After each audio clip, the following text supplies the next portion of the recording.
Dr. Stephen Porges and son, Seth Porges, welcome to Shrink Wrap Radio. Great Well, to be thank here. you. Thank you, David. Yeah, I don't know how we'll avoid having you both talk at the same time, but we'll give it a shot.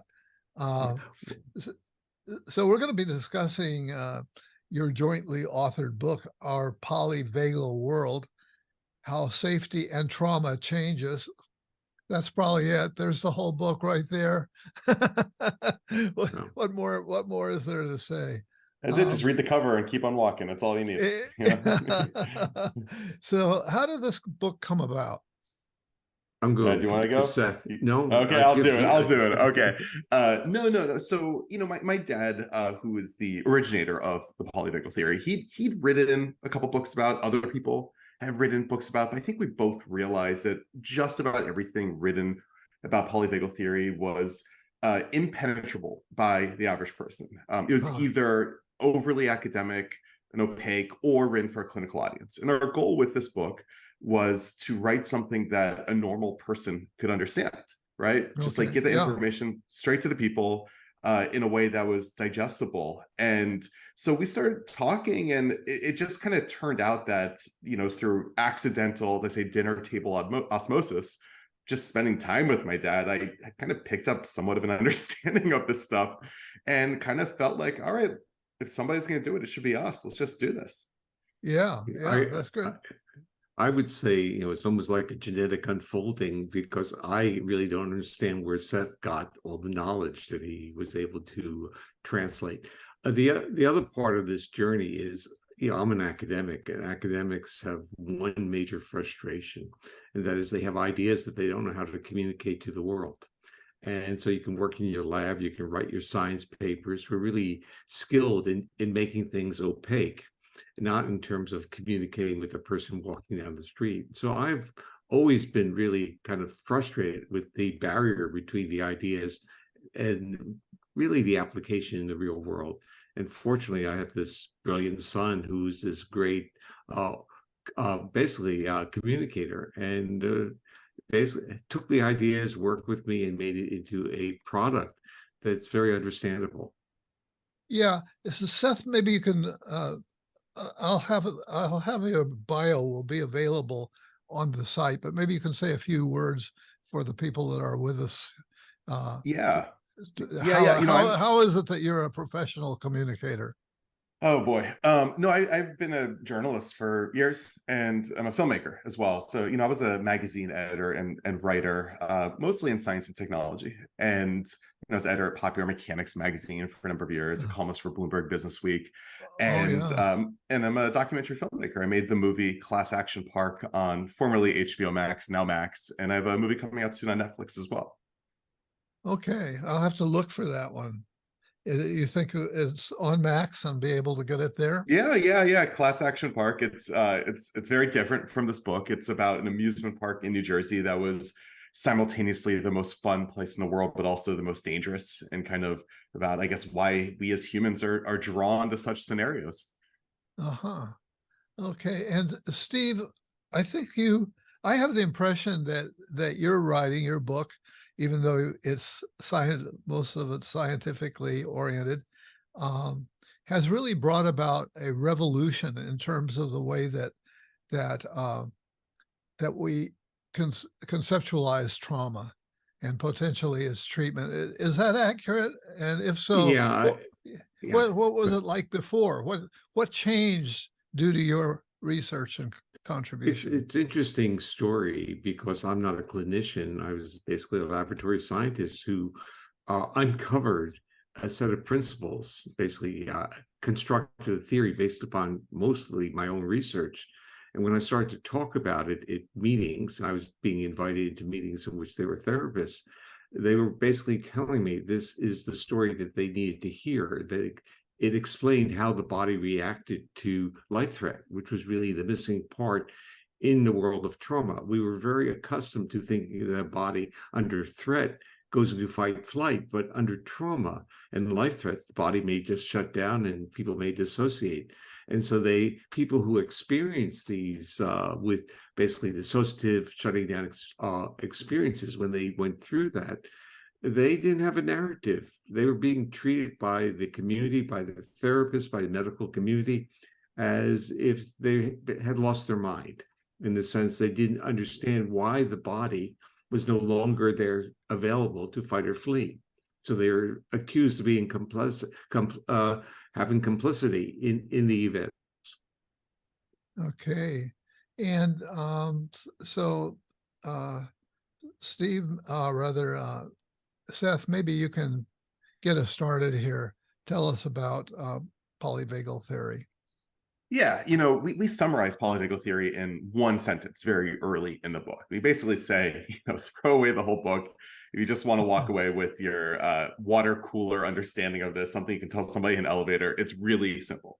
Polyvagal theory, 300 pages of book, throw it all away. What it really comes down to is simple. It is how safe we feel, not how safe we actually are, but how safe our body feels is critical to our mental and physical health and happiness.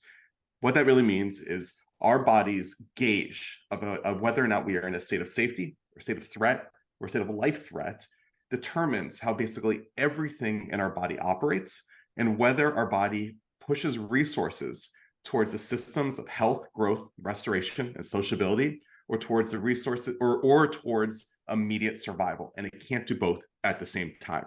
So if we are constantly in a state of threat, as many of us are in this world we live in which everything from a vibrating cell phone to spreadsheets to traffic to cable news to everything is constantly making us feel angered and scared. If we are in that state, our bodies are depriving the systems that need resources in order to heal us, in order to grow, in order to restore, in order to think, in order to be our creative kind of best selves.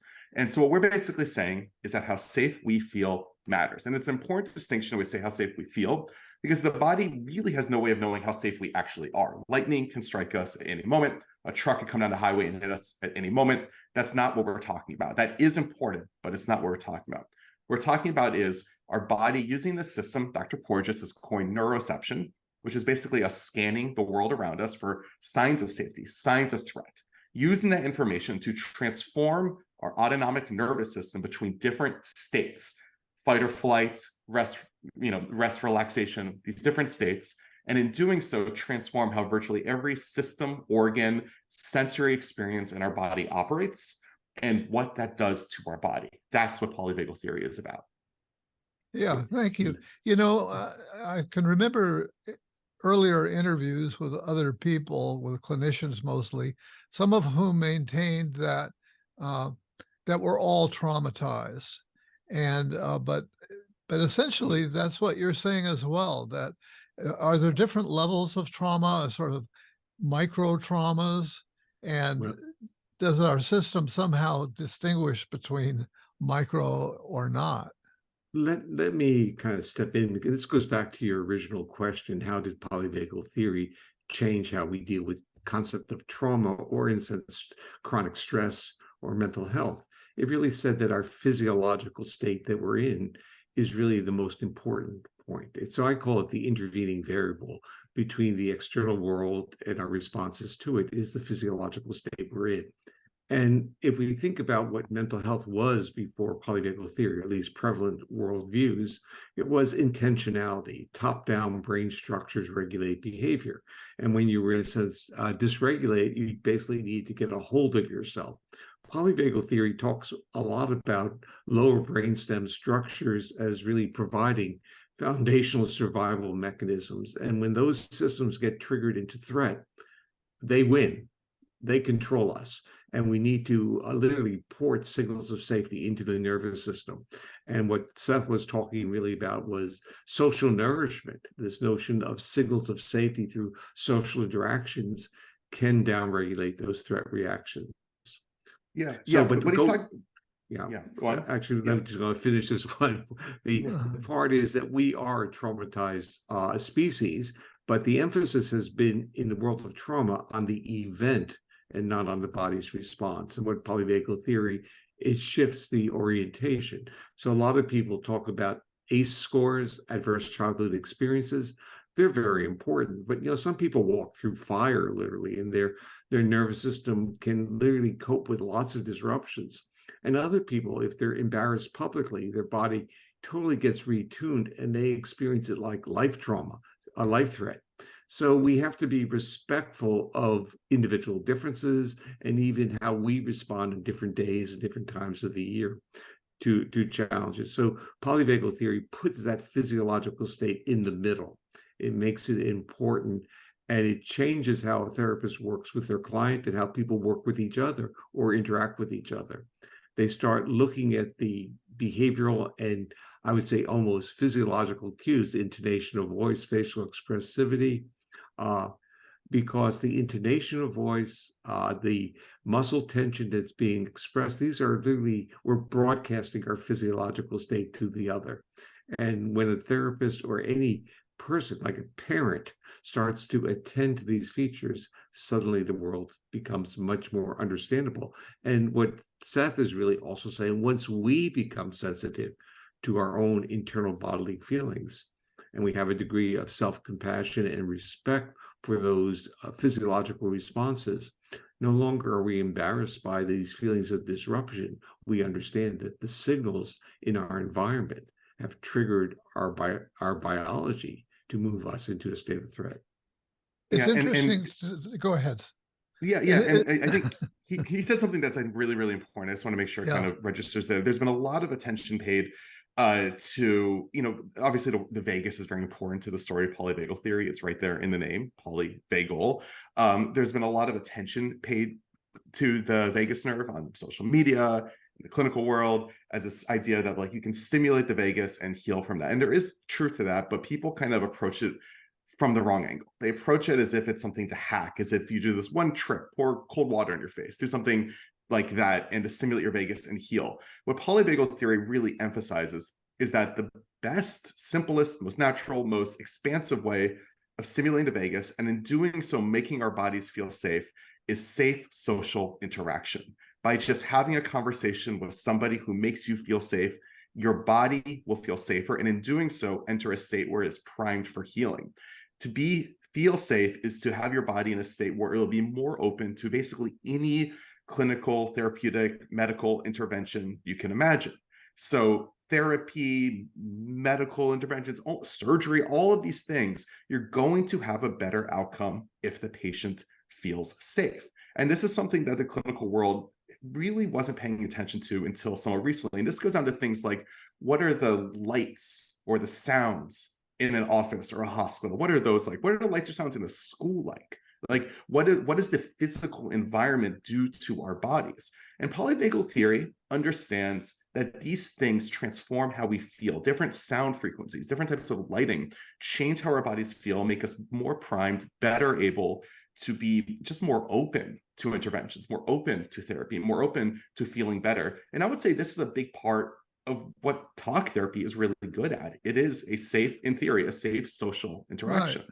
The ability to talk to somebody, making you feel safe, and in doing so, making your body primed to enter a state of healing. One of the things that's fascinating to me is that it's somewhat agnostic in terms of the therapeutic approach. One could be a psychoanalyst, one could be a behavior therapist, or anything in between, and still meet those conditions of having a safe conversation with another human being, feeling prized. And it also interests me that part of the reasons why it's caught on is it fits in so well with other threads of interest in the psychological world. And I'm thinking of Buddhist theories, mindfulness, and all of that. And it's totally compatible and helps to explain even maybe why some of those meditative techniques and so on are as effective as they are. Yeah, and it really begins to illustrate that we are dealing, when you're looking at perhaps some ancient traditions or some more modern techniques, they're all dealing with the same body, they're all dealing with the same systems, and they're all kind of expressing the same basic principles, oftentimes just through different language, really, is what it is, and through different storytelling and through different narratives. Breathing is an example of something that comes up again and again and again. We look at everything from yoga to, modern clinical practices, and it's oftentimes described through mythology, religion, storytelling, whatever it may be. But polyvagal theory kind of offers a very, very simple explanation for what's going on here. Your autonomic nervous system, that is everything in your nervous system you don't consciously control, your automatic nervous system, if you will, that controls everything we're talking about here. If you're revved up in a state of extreme threat, that's your autonomic nervous system. Likewise, if you're in a state of safety and you're calmer, that's your autonomic nervous system. All of these autonomic functions, your heart, your sweat, your, everything here, you can't consciously control it, with one key exception, and that's breathing. Breathing, you can both let the autonomic nervous system do its thing, or you can take control of it and choose how you breathe. Yeah. And in choosing to breathe slowly, you are basically sending a signal to your body that you're not running for your life, because you can't both breathe slowly and run for your life at the same time. And that message goes up and down to vagus and transforms how your entire autonomic nervous system and bodily systems operate back into a state of safety. And it's a very, very, very simple, logical process once you begin to understand it. But, my dad oftentimes talks about is, if you stumbled onto this as something that works thousands of years ago, and it was a pre-scientific, pre-literate society, you come up with an explanation. You need a way of conveying this information so that it lasts, so it sticks around, so that lay people can understand it.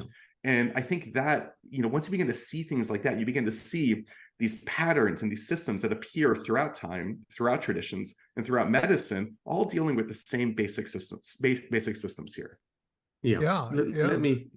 I just want to add that the issue of breathing is very neurophysiologically valid. And that is, it's not just slow breathing, it's slow exhalation that enables the vagus to have its effect. That when we have slow inhalation, we literally take the vagus off. So if we have slow inhalation and rapid exhalation, we get really worked up. So we hyperventilate, basically. Yeah, right.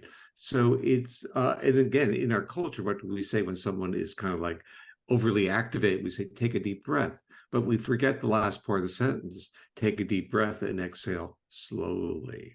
And that's why chanting and singing, playing wind instruments, and even talking work to calm the body down, because they're exhalation.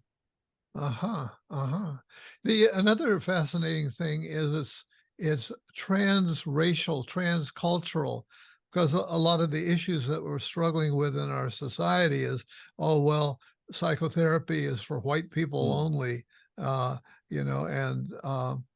so we've needed an understanding that bridges cultures and races and so on, and all those things that tend to divide us. And it seems to me that this very much can do that. Yeah, let me kind of play with what you said about psychoanalysis for only, let's say, white people. Or what I would say is psychoanalysis is good or more useful for people who are calm and are physiologically in a state of safety. And that fits into this issue of whether there's a racial bias or a marginalization issue, because people who are marginalized in society are in states of chronic threat. And so having them sit down to get into a dialogue is a position of physical vulnerability for them. And that's why the need to move and be near exits, basically. So part of what polyvagal theory tells us, it tells us that a safe, calm body is available for learning, for healing, and for socializing. The part that becomes interesting to that you're bringing up is that it's once you take the model that a calm body is a better body for learning or for behavioral analysis, ABA, or for psychoanalysis, or for EMDR, or for somatic experiencing, or any of the therapeutic models, you start thinking in terms of there are really two pathways in treatment. One I call the passive one, where you get the body into a state of accessibility. And the other one, an active one, where you do your work. And the work might be, even cognitive behavioral therapy will function in a different way if the body is in a state of safety. So we do our work if you're a therapist or a teacher, or even in a social interaction. It's more effective and more efficient when the body's in a state of calmness.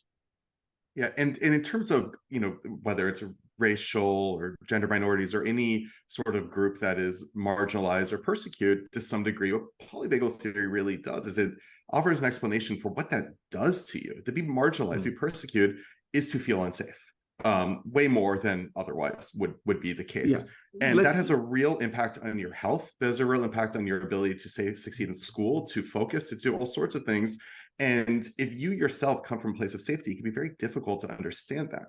Polyvagal theory, in many ways, I like to say, is a worldview, and it's one steeped in empathy and compassion that allows us to understand how people's experiences might just cause these issues for them on a general level. There's a reason that certain racial groups are way more likely to have hypertension than others, for example, or perhaps have different life expectancies.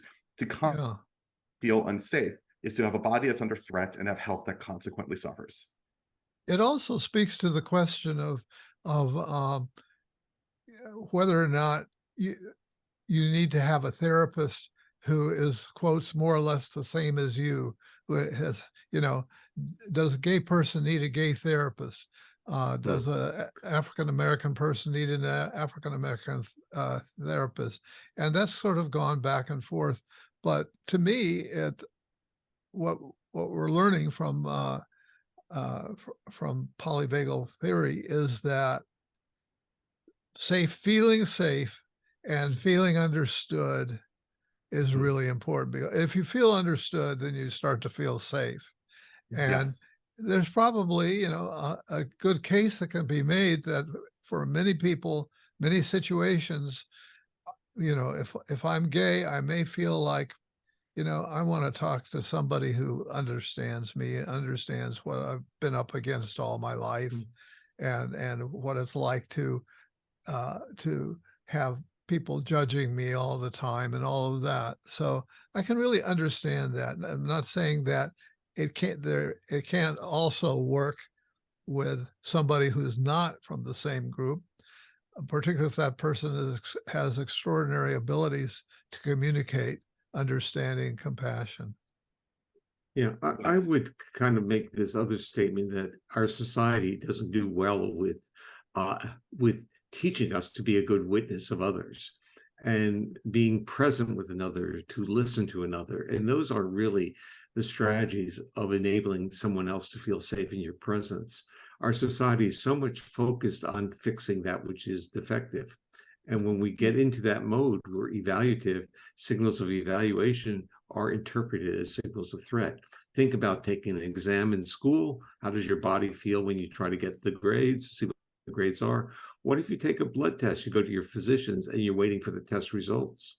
Your body is in this state of expectancy and physiologically under threat.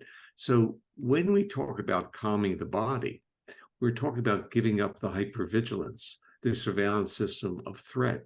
And when you turn that off, your resources now become more emergent for interaction, more emergent in terms of feelings of benevolence and compassion for others, more accepting. I use the word accessibility frequently now, because I think that is really our goal in life, is to be accessible to each other. It's interesting how important environment is. This really highlights the impact of environment, but also the idea of the internal environment. Yeah. So that there's kind of let me step in and kind of get you into a little discussion here, and change the word from the environment to the response to the environment. Yeah. Okay. Yeah. Because we want to move from, in a sense, of objects out there to how our body reacts to those objects. Right. And I think there's a big mistake, especially in the world of trauma, in terms of evaluating or grading people by the intensity or of the traumatic event or the devastation of that event, as opposed to asking the real deep question: how did you feel? Not what did you can you describe the event? So I think we've approached it in in the wrong way. We haven't really understood. And by the way, I like to always use this phrase that what if Descartes was misunderstood or mistranslated, as opposed to I think, therefore I am. And where he says, je suis donc excuse me. How's your I'm French? sorry. I forgot my French. Okay, so I think, therefore I am. And if he really said, je me sens, I feel my body. It's not I feel, but I feel my body, therefore I am. And the word, using it in the reflexive form of the word to feel, which we don't even use in English. French conjugations allow you to do that. But what if Descartes had said the real important part about life is really to feel your body, that awareness that we're here? What would our world be like? Because we have to understand what socialization, education, work environments do. They basically say, don't listen to your body, keep moving, keep working. And we pay a price because there is an underlying neurophysiological consequence.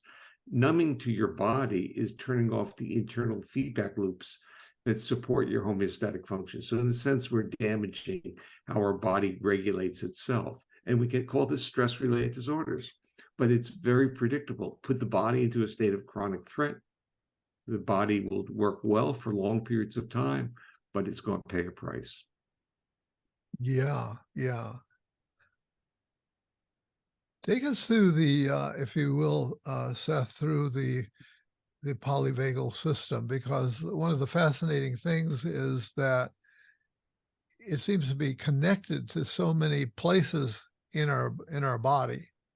Yeah, the vagus nerve. Vagus is one of 12 cranial nerves. Cranial nerves are these nerves that originate in the brainstem, and they run from the brainstem to let's just say, high priority systems. Direct link in the body. You have the optic nerve that goes to your eyeballs, allows us to see. You have, say, the facial nerve that goes from the brainstem to the face and allows us to be expressive, show emotion on our face. There's 12 of these. The vagus nerve is a very specific and very special one of these nerves. And then instead of kind of going to one specific destination, it weaves its way through almost our entire body and touches just about every organ and bodily system in the process.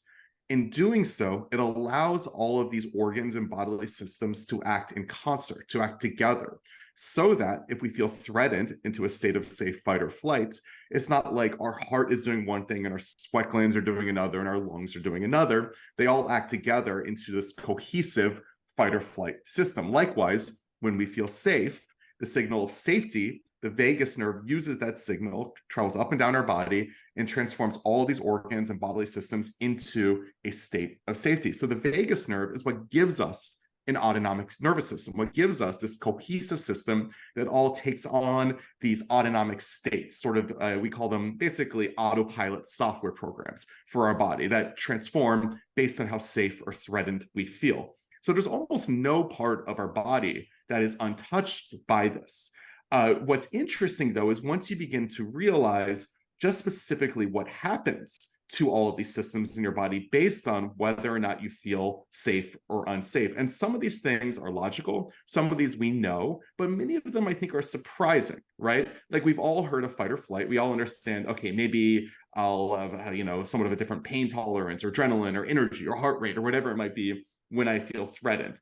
What way less attention is given to is sort of the opposite of that. What happens when we feel safe? What happens when our body slows down, calms down, is able to transition into a state of healing, health, growth, and restoration? We use those words again and again and again, this homeostatic state of healing. There's basically no system in your body that's untouched. And key to that, and I think somewhat surprising, is that polyvagal means multiple vagal branches. There's more than one branch of the vagus. Each plugs into a different part of the brain. You have one in the ventral, one in the dorsal part of the brainstem. The ventral, which is the modern vagus, we call it, which is only really there in this form in evolutionarily modern social mammals, humans, dogs, cats, things like that. That part of the vagus nerve plugs into an area of the brainstem called the ventral vagal cortex. And that part of the brainstem is home to both the vagus as well as several other cranial nerves that are specifically involved with social interaction. I'm talking the trigeminal nerve, the facial nerve, the accessory nerve, and the glossopharyngeal nerve. These are the cranial nerves that give us the ability to modulate our voice, to hear, to speak, to express things with our face, to shrug our shoulders, basically to be expressive social creatures.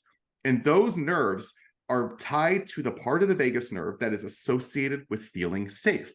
So when we feel safe, this entire, my dad calls it social engagement system, basically turns on, where we have more expressive faces, more prosodic and melodic voices, more shrugging shoulders. All of these things happen. This transformation occurs where we become a social creature when we feel safe. And not only that, these social activities, this social behavior, this social expression, it becomes a sign that other people's nervous system picks up that we ourselves are feeling safe and thus likely are safe. So by being social expressive creatures, we ourselves are being safe. We are projecting safety to other people who then proceed to project it back to us. This is how social engagement itself forms. It basically is a way for our nervous system to both feel safe, project safety, and express safety. And it creates this circular system, which is why, you look at evolution, why do we as people like being around other people? Why do we go to parties? Why do we have dinner parties? Why do we hang out with friends? Why do we like being with safe loved ones? We like this, we seek this. We go to nightclubs, we do all of these things. We have cities, we like being around people if they make us feel safe.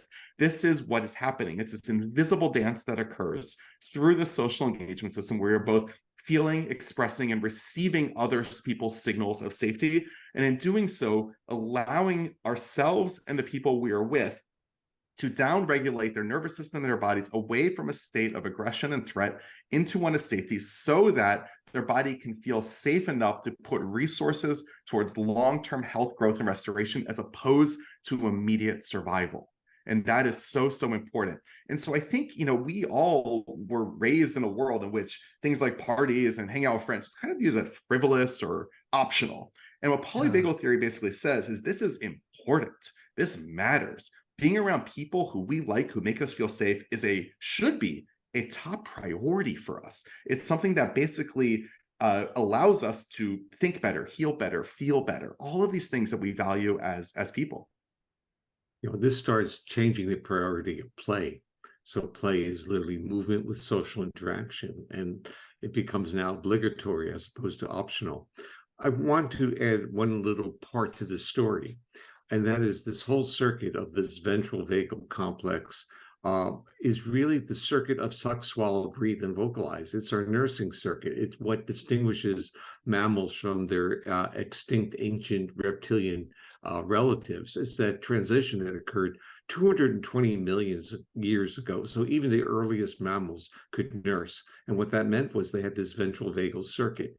And this becomes very interesting when we start looking at how our babies calm, often with ingestion, giving them the nipple. That works well for a few months. Then what takes priority? Social behavior. And you can run experiments where mothers freeze their faces, called the still face paradigm. And the baby will really go ballistic. And if the mother, after the baby is crying, the mother often will, part of the paradigm is you play with the baby, you freeze your face, then you play again with the baby. And when you play again with the baby, you're supposed to talk to the baby to calm the baby down. We looked at the prosodic features of the voice of the mother while calming the baby. If the mother's voice had lots of intonation changes, prosody, then the baby's heart rate dropped 10 beats per minute almost instantaneously, and distress behaviors just dropped a lot. If her voice, she was still talking to the baby, but didn't have the intonation, heart rate didn't change, and distress was not reduced. We know that we're hardwired to detect intonations of vocalizations as signals of safety. Now, the evolutionary history of that was that this is literally broadcasting the physiological state we're in. And if we're in a calm state, the voice is more prosodic. So mammals would then interact with other mammals if they were broadcasting signals of safety, a vocalization of that their bodies were not in a state of fight or flight. And we know this. So in our social interactions, we will not gravitate to people who have monotonic, low frequency, booming, loud voices without a melody, or screechy, high frequency voices. We like people whose voices are really a little more melodic. Yeah, I mean, like we come back to this example again and again in the book about just talk to a dog. Say, go to a dog, which has a very similar nervous system to our own, and say, who's a good boy or who's a good boy?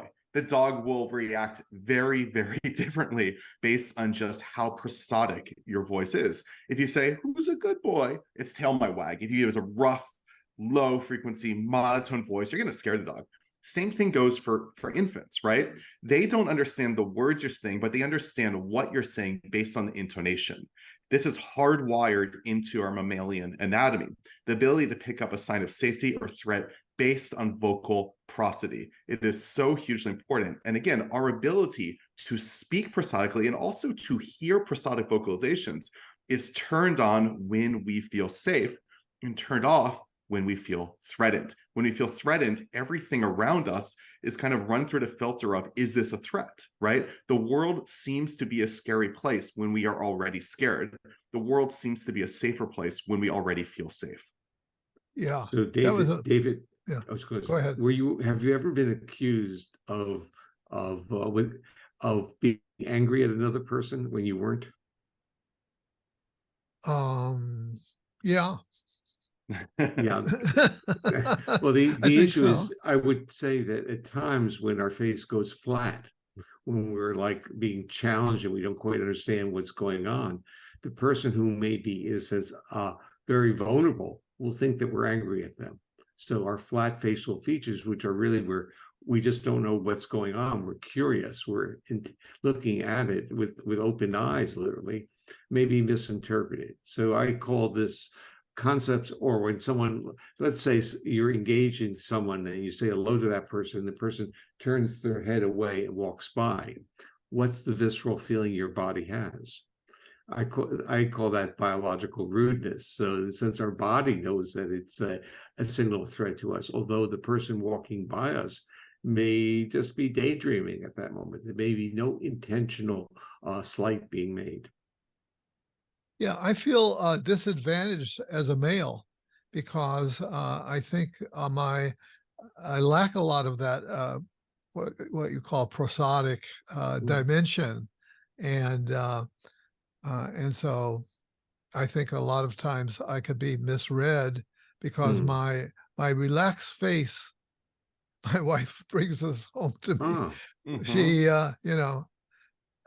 she will think that I'm angry. Yeah. When I'm not, and I think my relaxed face. Unfortunately, she's shown me, okay, look at this picture of yourself, and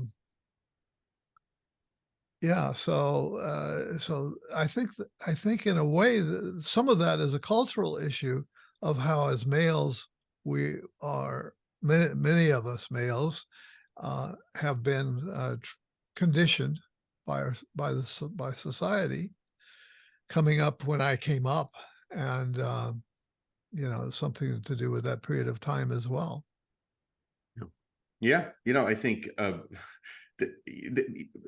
being vulnerable is something that is socially risky in certain scenarios. It truly is. And expressing safety is to express vulnerability, whereas to express aggression or defensiveness, don't F with me kind of look is something that a lot of us were conditioned, because God forbid you come off as weak in any sort of way. Yeah, I would rephrase that slightly, Seth. So I like to think of a continuum. On one part, it's total accessibility, and I enjoy that. But I'm showing my ventral side of my body and my arms out like that.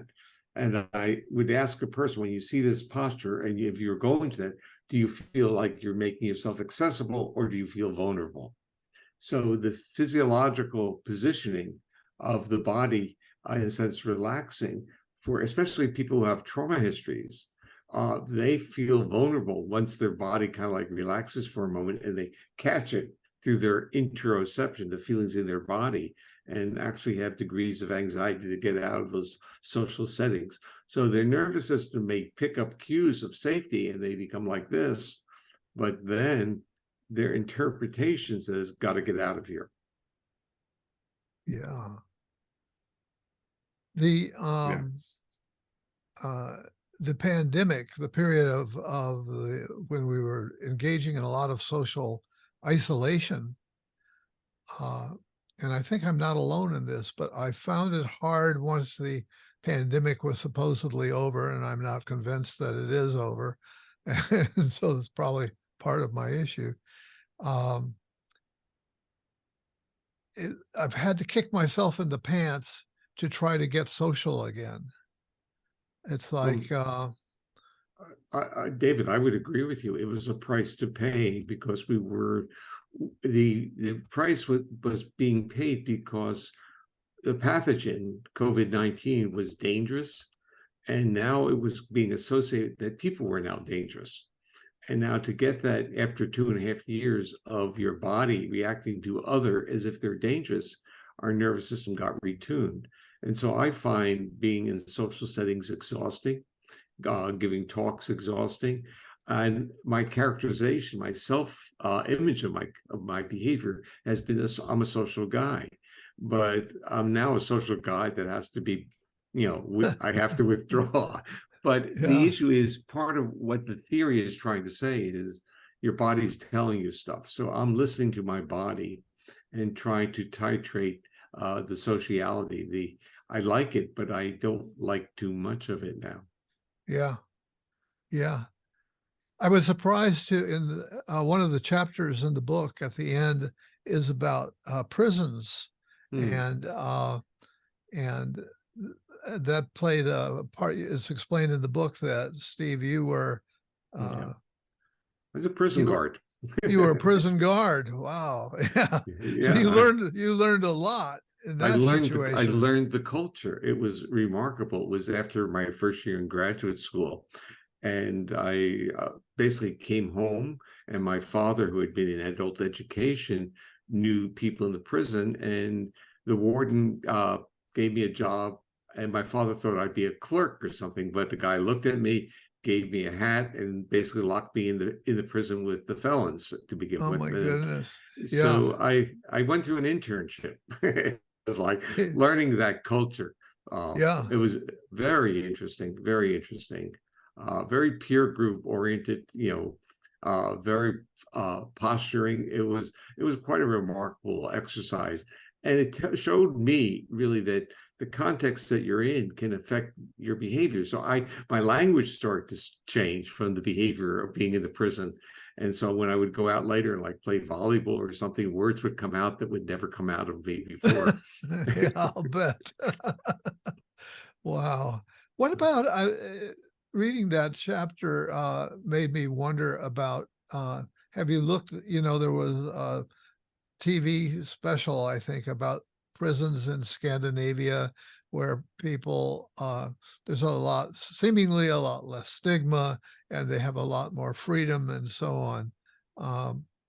Have you looked into that at all yourself? I haven't looked into it, but when I was a prison guard, I was very much into this notion of whether prisons were penal or were they correctional. We use terms like you're a correctional officer, meaning that there's a rehabilitation, but there really wasn't. And in a sense, I think that the notion is a culture that says we need to punish as opposed to we need to rehabilitate.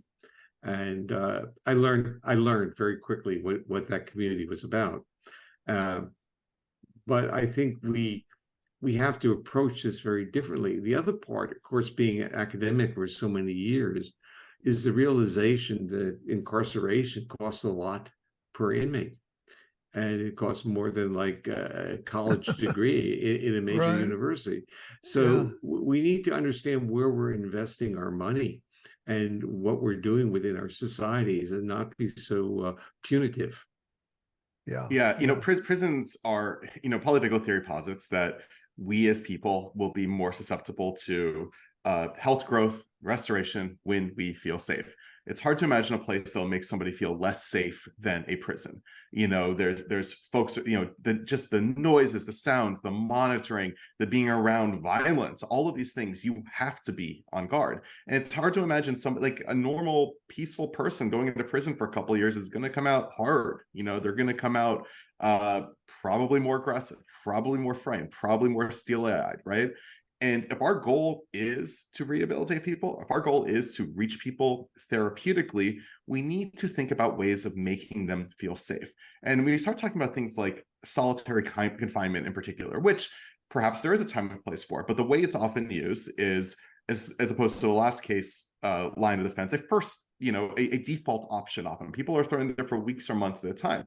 Polyvagal theory talks extensively about how important social behavior is for our body's ability to feel safe. Well, solitary confinement just completely cuts it off, and you see people go mad.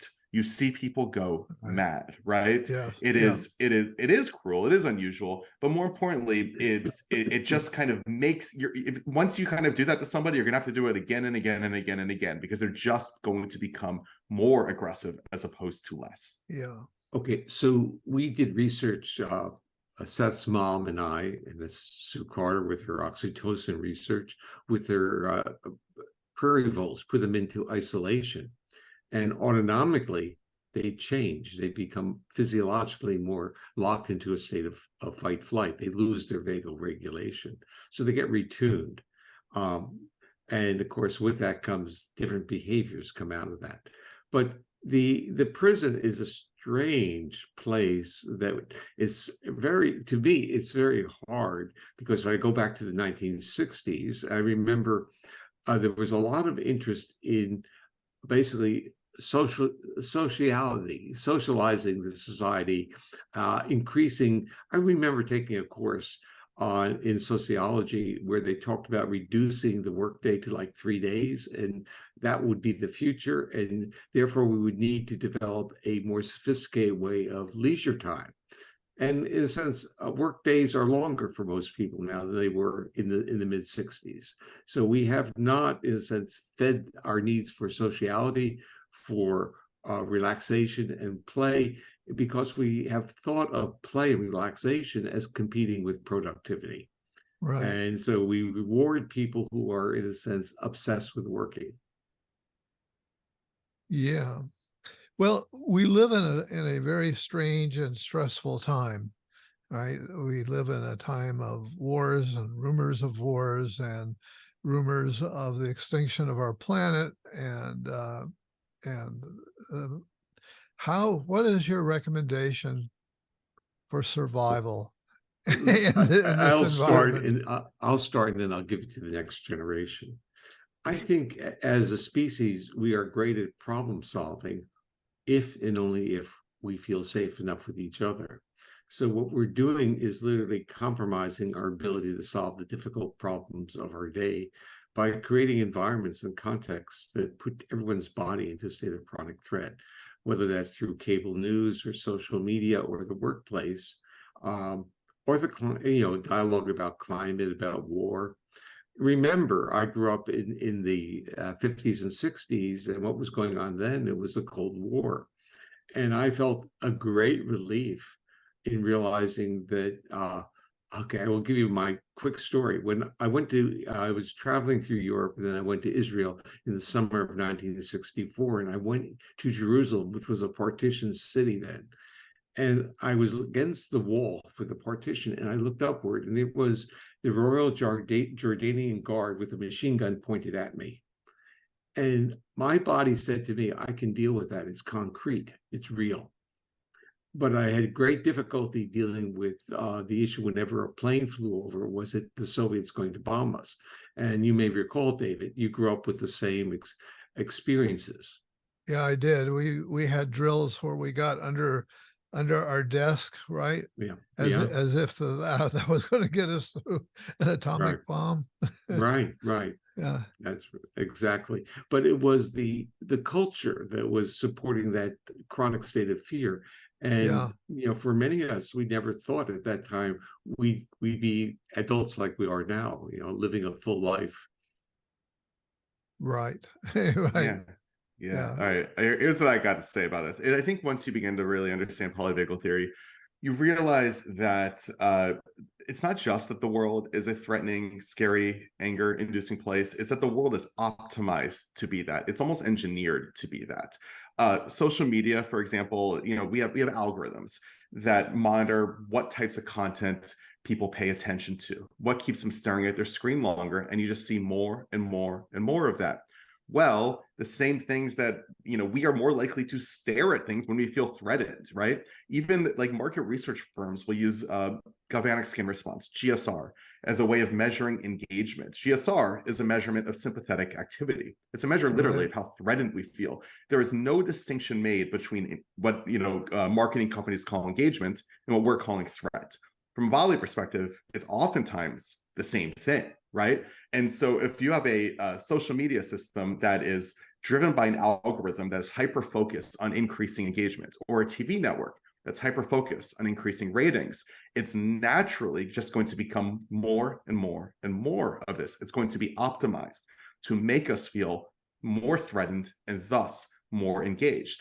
This is something that politicians begin to realize, that when we feel threatened, the parts of our brain that allow us to question things, to think independently, to think critically, shut down in favor of immediate survival, rather, right? And so you begin to realize the cynical ways in which things are often engineered to make us feel safe. And once you begin to realize that, you actually do have the ability to kind of turn it off a little bit. You can say, I'm just not, the term of art these days is doom scrolling, where you're just scrolling through social media, getting angrier and scared and angry and scared and angry and scared. And you can't stop because it's addictive to feel outrage. It is an addictive feeling. You feel your heart is going up. You feel this adrenaline burst. You feel it is really hard to do that. But once you begin to realize all these things, it is possible to put down the phone. It is possible to turn off the TV. It is possible to do the things that actually do make us feel safe, no matter how scary the world seems. Like spend time with people who do make us feel safe, loved ones, family members, friends, those sorts of things. Giving yourself opportunities for respite, for break, for health growth and restoration. These are things we can do if we prioritize them. Well, this is maybe a good place for us to wrap things up. And I think you've addressed the, that very important question, that underlying question of, what do we do to get through this time? And you have spoken to that. So Stephen Porges and Seth Porges, I want to thank you for being my guests today on Shrink Wrap Radio.